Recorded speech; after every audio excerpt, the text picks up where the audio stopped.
Welcome to Luca and Miguel. Enjoy the video. You start now, check your Samsung model and One UI so steps match. Make sure battery is above 20% and connect to Wi-Fi. This prevents interruptions during resets.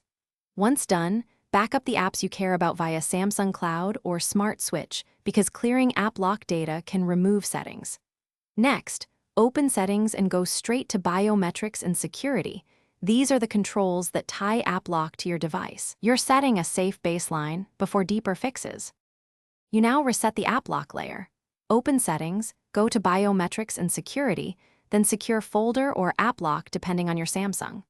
Clear cache first, then storage for the securing app. This removes corrupted config while leaving app data intact in many cases. If the lock still misbehaves, remove and re-register fingerprints or PIN codes. Biometric keys can desync and re-registration forces a fresh key exchange. Make sure to reboot after each change so the system reapplies credentials cleanly. Finish by reinstalling any app that wouldn't open, then toggle app lock back on and test, unlocking with your PIN or biometrics. Make sure your phone is fully updated. System patches often fix security module bugs.